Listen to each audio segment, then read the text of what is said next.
Dear viewers, welcome to the Live Bulletin. At the beginning of today's main headlines. Trump bans ICC, says illegal. U.S. judge accuses Trump of undermining rule of law.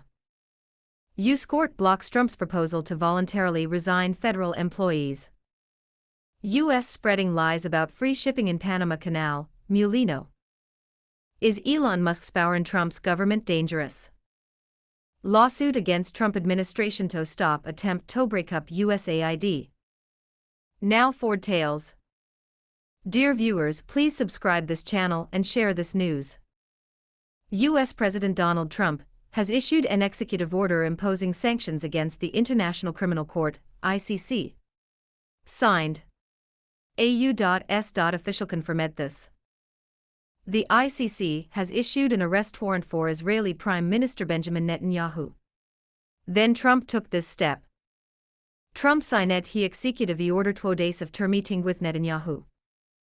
In the previous term, Trump imposed sanction ICC officials in The Hague, Netherlands. He was investigating allegations of war crimes against the United States in Afghanistan, issued a ban. It was later withdrawn by former U.S. President Joe Biden. According to the BBC, after signing the order to impose sanctions against the ICC, Trump said, "The ICC is illegal. It is taking groundless action targeting the United States and closely Israel. Those who have cooperated with ICC's investigation into U.S. citizens and U.S. allies and their families, economic and visa restrictions will be imposed under this executive order." Trump's executive order states that the ICC has set a dangerous precedent. The ICC's move has put the Americans in danger. Americans fear harassment, ill treatment and arrest. The United States is not a member of the ICC. The United States has repeatedly denied the ICC jurisdiction over its officials and citizens. Meanwhile, U.S. President Donald Trump has accused him of undermining the rule of law for political and personal gain. A federal judge in Seattle, Washington. Trump's executive order revoking birthright citizenship is unconstitutional. U.S. District Judge John Coffin temporarily halted Trump's executive order 2 weeks ago. District Judge John Coffin temporarily halted Trump's executive order 2 weeks ago. Now he has issued an order banning it indefinitely across the country. Former Republican President Ronald Reagan appointed John Coffin in 1981. It has become increasingly clear that for our president, the rule of law is his, the judge said, nothing but an obstacle in the way of policy implementation. Whether for political or personal gain, bypassing the rule of law to Trump it's come on to go or just ignore. Late Thursday night, the Trump administration said it was going to appeal this decision, filing notices. The White House immediately responded to a request for comment not found. Authorities in the Democratic-controlled states of Washington, Arizona, Illinois and Oregon and several pregnant women. The judge issued the order in view of the case. This order is indeed a new dimension to the case. The plaintiffs argue that Trump's executive order is included in the 14th Amendment to the U.S. Constitution violation of rights. It states that any born in the United States is considered a citizen of the country. Under Trump's executive order, no child born in the United States after February 19 has either parent not recognizing the child's citizenship unless he is a U.S. citizen or lawful permanent resident. U.S. agencies have been ordered. Trump signed the order in January 20, his first day in office. It's part of a strict immigration policy. A federal judge in Maryland issued a similar ban in Trump's executive order on Wednesday, and judges in Boston and New Hampshire voted against. Democrat-controlled states and immigrant rights advocates, immigrant rights activists, are waiting to see if they will issue an order. Federal courts are expected to issue orders on Friday and next Monday. According to the BBC's partner CBS, tens of thousands of U.S. federal government employees have been forced to resign voluntarily before midnight local time on Thursday. A judge has temporarily halted President Donald Trump's plan to provide incentives. Federal Judge George O'Toole Jr. said there was a lawsuit against Trump's plan. The lawsuit was filed by the Federal Employees Union. A hearing on the merits of the case will be held on Monday. Through the hearing, he will be able to determine whether the case is admissible or not. Until then, Trump's plan will be put on hold.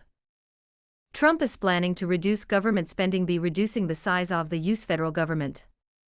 As part of this plan, he voluntarily gave millions of employees of the country's central government in exchange for incentives he offered to resign. The White House has said that he will resign voluntarily in exchange for salary and allowances until September 30. More than 40,000 employees have already accepted the proposal. And some employees are confused about terms of the agreement. Federal employees shave to accept Trump's offer at 11:59 p.m. local time on Thursday. A time limit of up to minutes is fixed. The order came from the court a few hours before that deadline to temporarily suspend the plan. AU.S. Justice Department lawyer says federal employees will be notified that they will resign voluntarily. The deadline announced by the Trump administration has been postponed. According to another report, Panamanian President José Raúl Mulino has accused the United States of spreading false and fabricated information. U.S. government ships will no longer have to pay for passing through the Panama Canal. Such allegations have been made after the claim of the U.S. State Department. U.S. Secretary of State Marco Rubio has backed away from high-sophist claims, but has said the U.S. vessel it is unreasonable to charge. Because, according to the agreement, the United States has to take steps to protect the canal from attack. There are obligations. Since taking office as U.S. President, Donald Trump has repeatedly talked about taking control of the Panama Canal, expressing interest. He also did not rule out the possibility of taking possession of it before. Mulino is scheduled to meet with Trump on Friday. The 51-mile, 82 kilometers waterway connects the Atlantic and Pacific Oceans. All ships have to pay for the use of the Panama Canal. The fee is determined on the basis of the size and type of ship. However, U.S. ships are a priority in the waterway. In a post on social media X on Wednesday, the U.S. State Department wrote, the U.S. government ships can now navigate the Panama Canal without paying any fees. This will save the U.S. government millions of dollars each year. Mulino reacted to the State Department statement.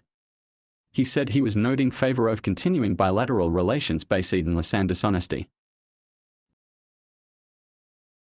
Panama's ambassador to Washington has been asked to take firm action to reject the U.S. claims. Mulino also said U.S. government ships, including Navy ships, are required to pay $600 a year through the Panama Canal. You have to pay $7 million. Mulino thinks it's not like the U.S. economy collapses by paying the canal giving. The Panama Canal Authority, ACP, said in a statement that it would not make any changes to the waterway's tariff rules. Didn't bring it. Panama sepento negatiations, they said. After the meeting between Rubio and Mulino, Panama announced that it is known as the Belt and Road Initiative. It will no longer renew its membership in China's infrastructure reconstruction program. Rubio welcomed the move. He called it a great step. Panama has denied taking such a decision at the request of the United States. Trump feared that China could close the canal to the United States at a critical time. But Panama and China firmly refused. On Wednesday, Chinese Foreign Affairs spokesman Lin Jian said cooperation with Panama was bearing fruit. He called on the country to resist external interference. Rubio met with Mulino as well as the canal's administrator, Ricardo Vázquez Morales. Calls on Panama to take immediate action against China's influence and control over the canal, he said. Trump said the same thing in his first speech as president. Trump said China is managing the canal and he wants control of it back to the United States want. Mulino has denied the allegations and rejected Trump's plan. Panama's and will continue to control the trade route. In the early 20th century, the United States dug the Panama Canal.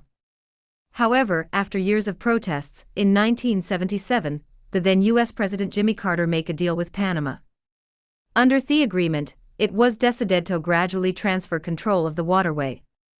And since Trump became president, he has said that the decision to hand over control of the Panama Canal the United States made a big mistake. Elon Musk has to turn the stick in the U.S. government.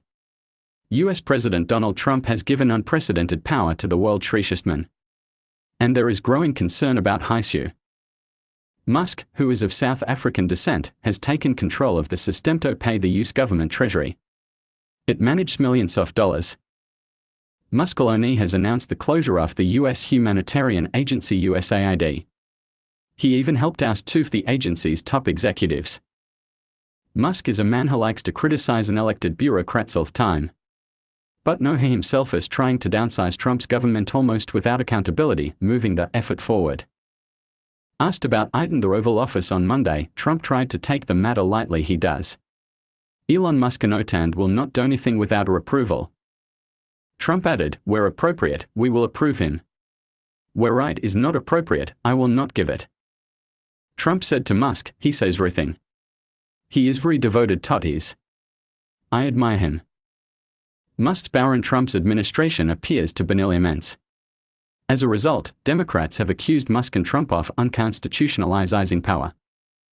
To date, Musk has not been registered as a federal employee or government official. However, US media reported that he has now been registered as a special government employee. Critics remind that Musk was the biggest donor to Trump's election campaign this year. Musk has given about $250 million for Trump's election rallies and campaigns. About $250 million for Trump selection rallies and campaigns. There's one more thing out there. And Thetis, the US government has a huge contract with Musk's companies. Initially, the website of the Department of Government Skills, DOGE, led by Musk, had a cartoon of a cute dog. But instead, a dollar symbol paint in a golden circle took its place. Where the attention will be. The team in Musk's government skills department is made up of people from his own company. They have dramatically taken control of the system to the US government treasury. He has occupied important government positions. They are helping with an initiative veto, get federal workers to resign with compensation money.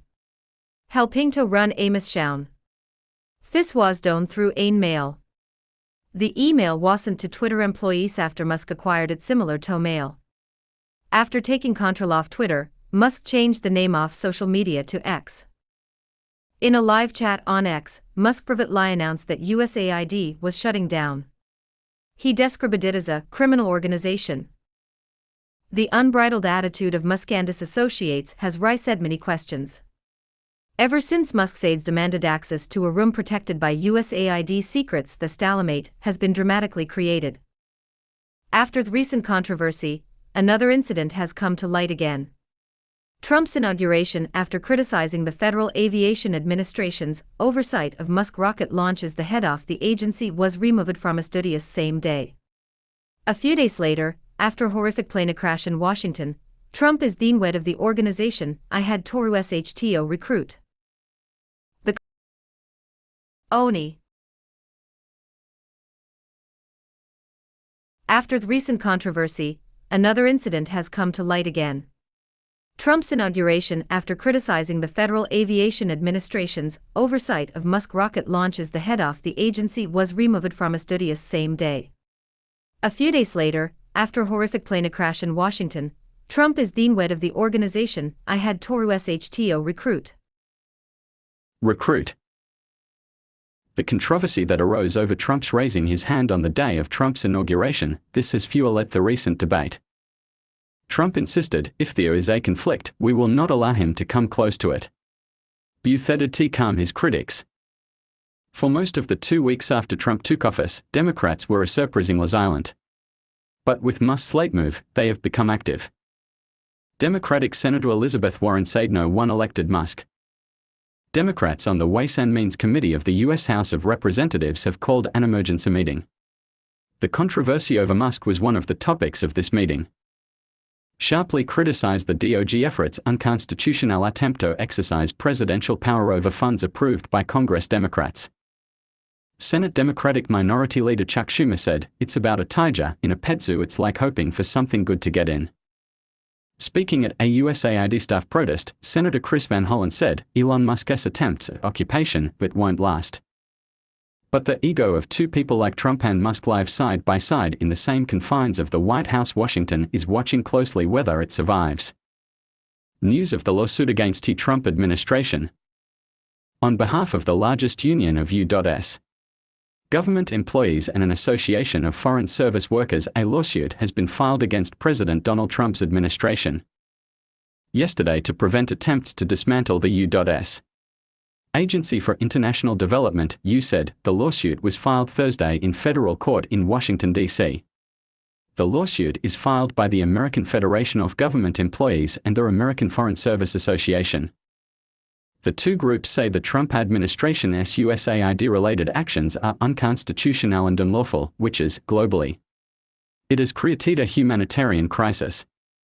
They want to stop this move by the intervention of the court. Since being sworn in for a second term as President of the United States on January 20, Donald Trump has been in all the United States foreign aid has been temporarily suspended. The U.S. State Department then ordered the suspension of USAID's projects around the world. The company's computer systems have also been shut down. In addition, employees have been laid off or placed on leave.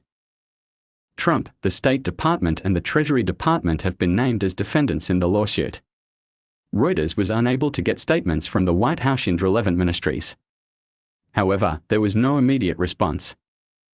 Elon Musk, the world's richest man, is overseeing a large part of USAID's cuts. The businessman, who has closely to Trump, is trying to shrink the federal bureaucracy leading the president's efforts. The lawsuit also says if the defendant's actions down in USAID was consistent with congressional approval, it didn't. Under federal law, Congress is the only entity that can legally dissolve the agency, USAID. Reuters learned from various sources yesterday that the Trump administration has 300 of the company's 10,000 employees. It plans to have fewer employees. According to the lawsuit, the organization's efforts to fight malaria and HIV cease once it becomes inactive. There will be a terrible humanitarian catastrophe. Trump's suspension of foreign aid and suspension of USAID activities also undermine international efforts to end hunger. It is expected to disrupt. The plaintiffs are expecting an order from the court to recover USAID funds so that the offices of the company can be reopened on the basis of the court order. Besides, no new order can be issued to dissolve the organization. The plaintiffs sought the court's intervention.